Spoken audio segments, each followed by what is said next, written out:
Japan technology. Wow. So check it out this next.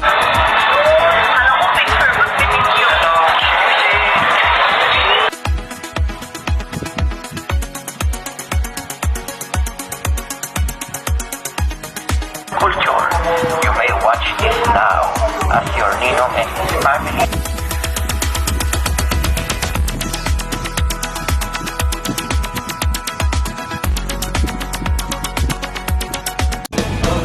What's up to all of you, and this is your Lender Nino Castro and Mushi Mushi, and welcome to Nino TV, your live watching from Facebook and YouTube subscribers. Today we are having another episode of Nino sa Japan, episode 28. So this is something interesting that we are came back again for after almost a year, no? Huling slide na ginawa natin sa Nino sa Japan is we do the Mother's Day, Father's Day, and the personal meet up with Mr. R. Jacinto that will be tribute for our Lolo Pong on his 6 years of super beyond natin. So magsa-7 na. So I think this year is 7. And then last 6. Okay. So today is another episode na ating itapan po kasi medyo yung iba nag-advance yung slide, and then yung ngayon, this is the episode 28 that we will tackle all about the food trip and pasyal that we are available for our dear OFW and non-OFW from Japan and Philippines. So special shout out and mushi mushi to all of you once again, to our dear subscribers in Japan na nanonood po at patuloy na sumusubaybay at nagsisikap for our dear Filipino families and for the country as well. So clap your hands everybody who is watching there. So for our kababayan is there, and have a safe travel, safe working, diba? So at least meron pa rin mga Pilipino na nag-encourage sa ating mga kapatid at kapitbahay sa ibang Asia. So, for our special topic here at Nino sa Japan, we will have some of the food trip and the pasyal na dinadayo natin when we are in Japan, or after we go to Japan, like we are going some of the pasalubong, some of the things na nakakamiss balikan sa Japan. So, the official Philippine time we have is 5:15 p.m. and in Japan is 6:15 p.m. So, mushi mushi, arigato. And today in Japan, that is the time that you are cooking for the dinner or gohan na dati. And then sa Philippines, merienda pa lang po. Somehow iba, late lang. Ayan. So, iba-iba man tayo ng time, but ang importante po, we are valuing the time and we are valuing the meal. Diba, gohan na dati, diba? O akachan, o kasane, it's time for gohan, it's time for ramen, or sushi. So, ano ba kinakain nyo dyan sa Japan? So, share nyo naman sa ating comment box so that yung other watcher natin na nanonood magkaroon na idea where to find or what food that they can eat dito sa ating Nino sa Japan. And speaking of food, meron tayong suggestion na ipapakita sa inyo. Si Santoka. Santoka Kitchen is a Japanese restaurant na discover natin here in the Philippines. Never there's in Japan kasi of course that is in Japan meron yan.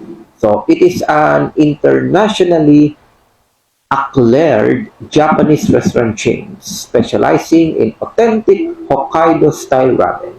Famous for its 20-hour simmered milky. Tonkatsu, si Milky, yung malaga natin. Super special shout out. Ayan, and pork bone and so, yun po ang ating Santoka. So, magkakaroon din po tayo later on ng dessert. At after dessert, konting pangpapawis naman after natin kumain. So, meron tayong food trip, meron din tayong pasyal that is connected in Japanese culture. So, for the first live, we will have the Santoka. Check it out!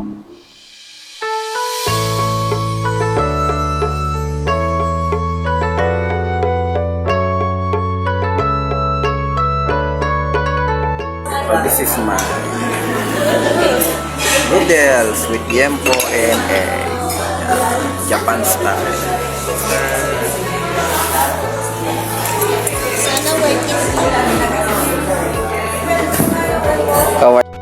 So welcome here at Santoka restaurant. This is a Japanese restaurant that me and my family experience. We eat those basic ramens with its pork and some of the meats addition that you can taste it with Baby Princess, Aya, and our mom and dad. So here at Santoka, you will feel that you're live in Japan. Traditionally Japanese foods, rice, meals, and chicken and pasta that you can taste, and ramen that you love here at Santoka that you can only discover here in the Philippines. So bring your family and friends here before or after you came to Japan, or you just missed the Japanese lifestyle. This is a perfect place. You can feel that you're in Japan again. The Santoka restaurant. They also have those bakari, the soup and desserts that is pure Japanese taste. So check it out here at Santoka, and you will enjoy the family food trip and friends meeting while discovering the Japan here in Philippines.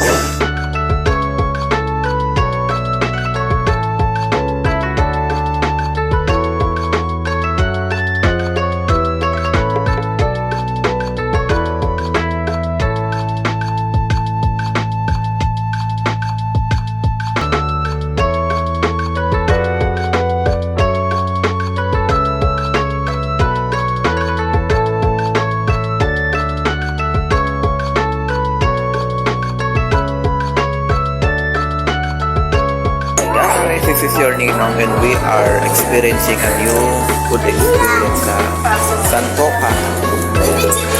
Ayan. Hello guys, I just made my own ramen. Yun. And this Yes, si sister. At ito namang sa akin, ramen. guys, look, I put this pink thing. I saw it from YouTube. So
Okay, just discover what's all about Santoka. Ngayon naman, dessert time naman tayo. No? After natin kumain ng sushi, after natin kumain ng Japanese rice, ng ramen, or ng anuman, mga curry. Eto si Santoka, take note, we visit here for the first time at talagang na-feel namin ang Japanese culture.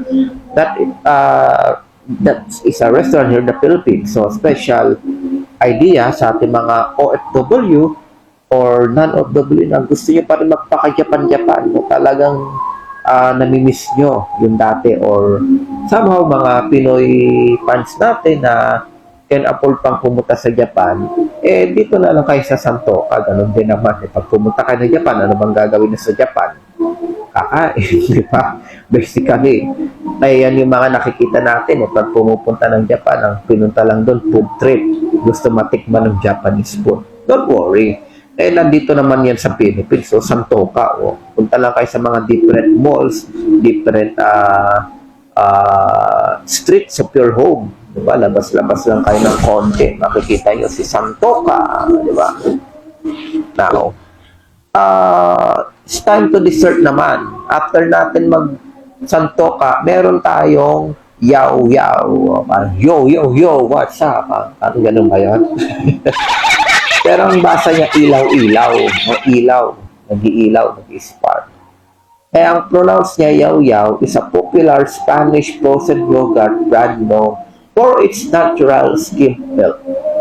This is a yogurt paired with various toppings and light fruits, crunchy crunch, and sauces. So for the next ride, we will have the yaw-yaw.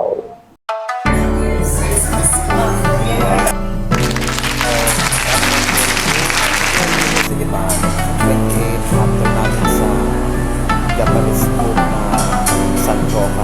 Dito naman tayo sa K-pop food na ilaw-ilaw. Discovering K-pop food, mga ice cream, parang milk tea, mga cakes. So, with me and the family will try this. So, this is our episode 28 na sa Japan. Nabutin natin food trip. Returning in the Philippines at meron pa rin mga Japanese food at mga Korean food. So this is the yaw-yaw. This is a kind of ice cream and yogurt dessert that you can discover here in the Philippines. Last time, the Mall of Asia also opened their yaw-yaw event with its owner and its fans to give a special food trip in this yaw-yaw. And also me and the family experienced the yaw-yaw food trip that we discover here is the ice cream, the yogurt with different tastes and desserts that you can put those of the fruits, sprinkles, and some of the sweets. So I discovered last time an event of yaw-yaw that happened here in SM MOA, and for a while you can discover also me and my family experiencing the yaw-yaw. So this is it. I will give you again our sample that we eat here for a free time, and for the first time we see this kind of ice cream dessert that is available for family and friends. So encouraging, after you discover the Japan, it's time to treat your family here at yaw-yaw.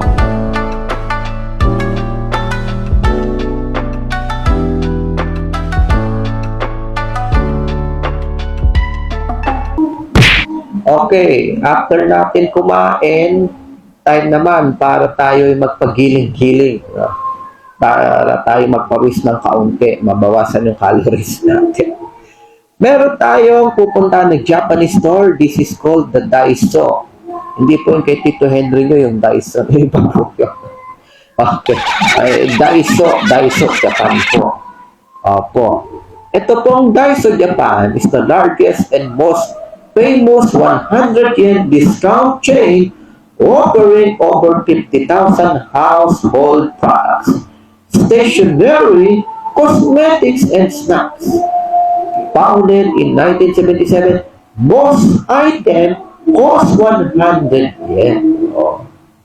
Kung meron kayong 100 yen, dito convert yan sa Philippines, para lang yan yung pinunta natin last time sa anong bang episode yun ng Ninong sa Japan? Yung episode 20 ba yun? O 21, 22? Yung may pinuntahan tayong Japan Surplus, Japan Home Center. That all of the item that you will discover is cost 60 pesos, 80 pesos, hanggang sa mag 100. Dito, 100 yen, pero dito sa Philippine money, halo-halo po yung presyo. May tig 99, may tag 200, may tig 1K. So, kayo na pong bahala for what item or what product na kaya nyo pong ma-avail dito sa Daiso.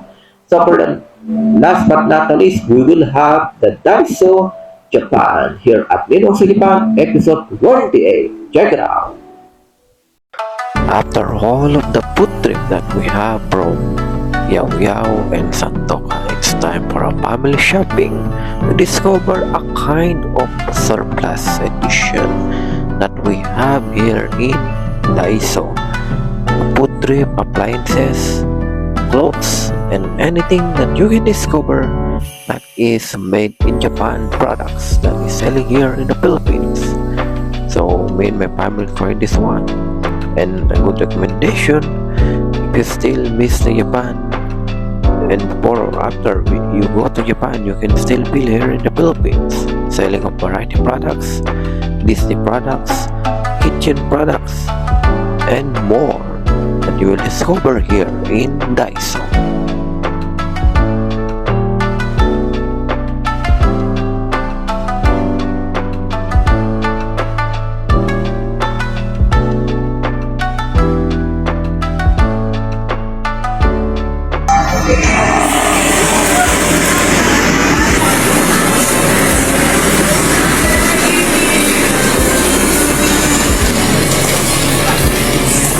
Pinasatan alanan sana sila.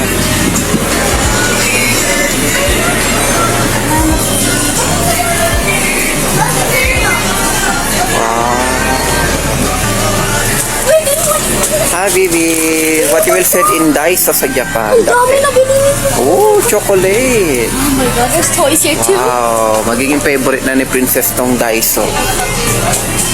Oh, what's that, Bibi? Is that K-pop? No! It's anime. Ah, we will find. Oh, look your friends. Si Capybara ba nandito? Come over here.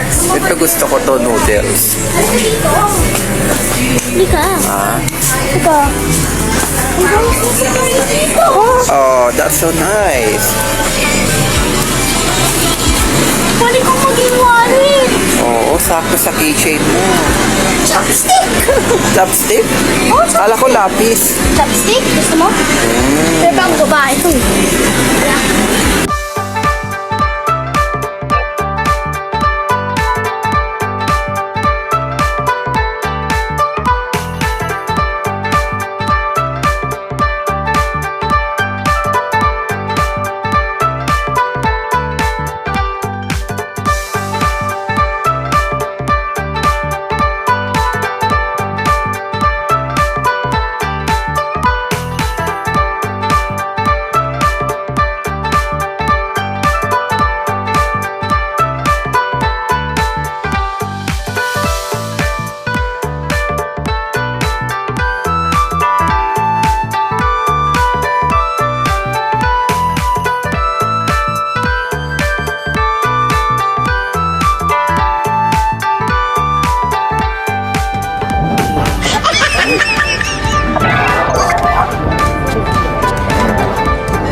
Yung sauce, hindi ka kanina ng bowl, may sauce.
saying thank you for watching and God bless all pass. At dito po nagtatapos ang ating Ninong sa Japan episode 28. So thank you and sayonara and arigato to all of our watchers here in the Philippines and Japan who encourage our program.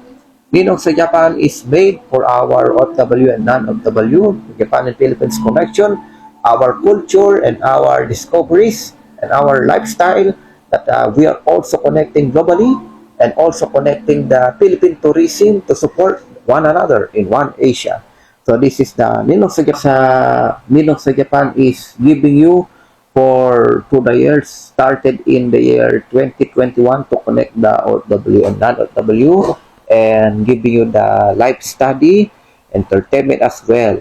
So it can be a travel guide sa ating mga OFW na pupunta ng Japan or OFW na nasa Japan na at namimiss yung ating mga kulturang Pinoy at makaisip ng mga be the best food trip, be the best product, pasyala na pwede yung gawin with the family and barkada if ever na kayo po ay makauwi ng ating bayan. So maraming salamat po. Subscribe and watch our Ninong TV vlogs. This is also one of the vlog department content na meron po sa NTV Corporation, the Ninong sa Japan that is run since 2021 until now. Hanggang in the future, tayo po, loobin ng Diyos, makapunta tayo sa totoong Japan, di ba? Ayan ang pangarap natin sa Ninong sa Japan. Makamusta natin yung ating mga kababayan doon personally, makablog natin sila personally sa kanilang pamumuhay na meron sa Japan. Diba? So, we are excited for that and looking forward na balang araw magawa natin. So, stay tuned. Malay nyo sa episode 30 o episode 40. Magawa natin yan. So, nothing is impossible naman with our God. Magpapatuloy naman po ito hanggang sa mga susunod pang henerasyon. Diba? So, thank you po and subscribe Ninong TV and God bless us all. Salamat po sa Diyos. At dito po nagtatapos ang ating Ninong sa Japan episode 28. Watch out for more episode of our Ninong sa Japan. Sayonara date and mushi mushi to all of you. Thank you.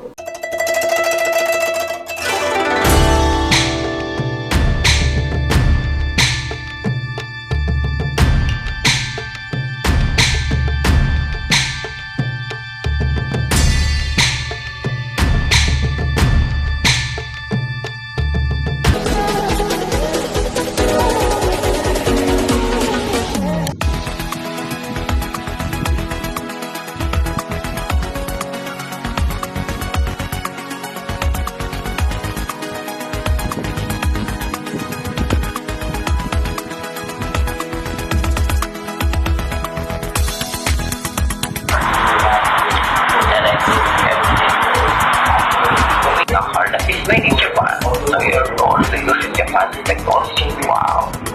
So check it out instead.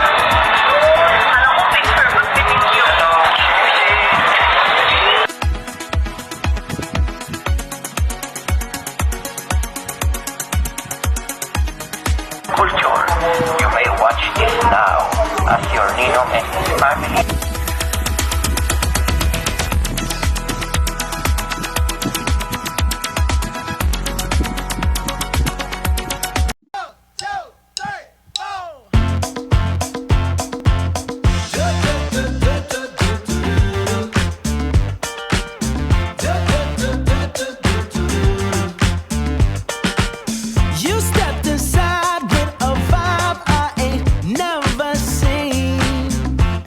Yes, you did.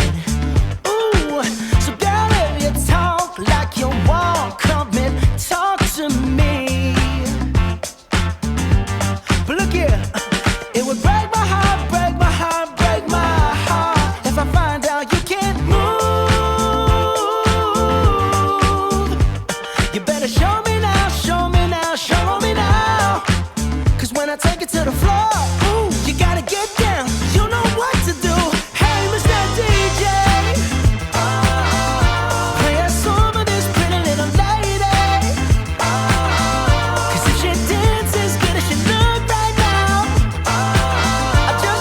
I just might make her my baby. I just might make her my baby. Hey.